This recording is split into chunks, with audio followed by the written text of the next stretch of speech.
नमस्कार, मी स्नेहल चौधरी। आज आपण पाहत आहात आजच्या दिवसातील महत्त्वाच्या घडामोडी। चला तर मग सुरुवात करूया आजच्या मुख्य बातम्यांपासून।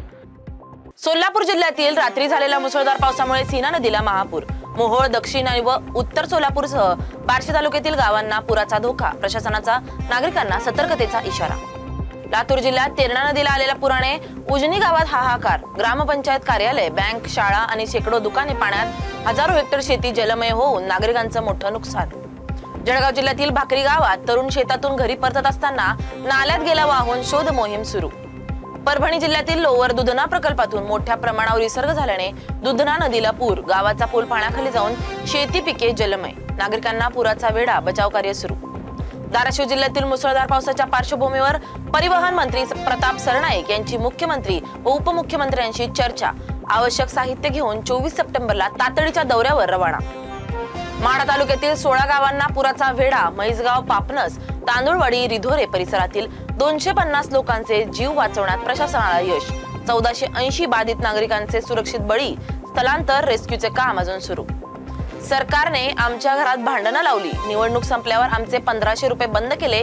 हिंगोलीत लाडक्या बहिणी आक्रमक। मुसळधार पावसामुळे सोलापूर, बीड मधील शाळांना सुट्टी जाहीर। पुढील 24 तास अतिवृष्टीचा अलर्ट।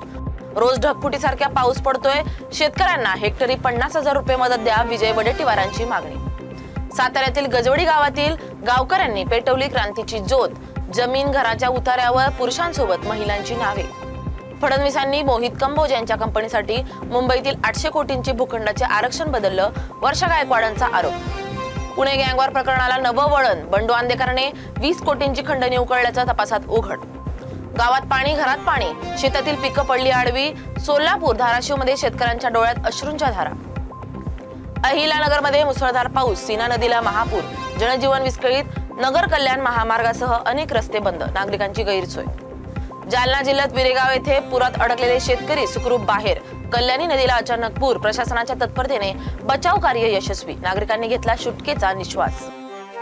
मुंब्रा बायपासवर भीषण अपघात। दुचाकीवरील 3 मित्रांचा जागीच मृत्यू। घटनास्थळी जमाव संतप्त। बुलढाण्यात ढगफुटीजन्य पावसामुळे 2.5 लाख हेक्टर शेती पीक बाधित। कापूस, तूर, मका, सोयाबीनचं मोठं नुकसान। शेतकरी मदतीच्या प्रतीक्षेत। ओला दुष्काळाच्या मागणीला जोर। धाराशिवच्या साकत गावात मुसळधार पावसामुळे पूरस्थिती। गावाचा संपर्क तुटला। उपमुख्यमंत्री अजित पवारांचा हस्तक्षेप। एनडीआरएफ आणि हेलिकॉप्टरद्वारे मदत कार्याचे आदेश। मराठवाड्यात अतिवृष्टीमुळे अनेक गावं पुराच्या विळख्यात। जालन्यातील वाघोडा गावात नागरिक अडकल्याची परिस्थिती निर्माण। अहमदाबाद विमान अपघातात पायलटची चूक म्हणणे अतिशय दुर्भाग्यपूर्ण। सुप्रीम कोर्टाने सरकारला जाब विचारला। बदनापूर आणि अंबड तालुक्यात मुसळधार पावसाचा तडाखा। सुखना नदीला पूर। सोयाबीन, कपाशी पिकांचं मोठं नुकसान। वाकुळणी, माहेर, भायगाव परिसरातील शेती पाण्याखाली। शेतकऱ्यांवर संकटाचं सावट। परंड्यातील वडनेरमध्ये पुरात कुटुंब अन्न पाण्याविना अडकलं। एनडीआरएफच्या साथीनं ओम राजे निंबाळकर स्वतः पाण्यात उतरले। 18 तासांनंतर सुखरूप सुटका। मराठवाड्यात अतिवृष्टीमुळे 4 बळी। 76 जनावरं दगावली। 18 लाखांहून अधिक हेक्टरवरील पिके पाण्याखाली। बीड जिल्ह्यातील माजलगाव धरणाची पाणी पातळी वाढल्याने धरणाचे 11 दरवाजे उघडून 1,15,243 क्युसेक पाण्याचा विसर्ग। या विसर्गामुळे नदीकाठावरील गावांना प्रशासनाचा सतर्कतेचा इशारा। खबरदारी घेण्याचं आवाहन।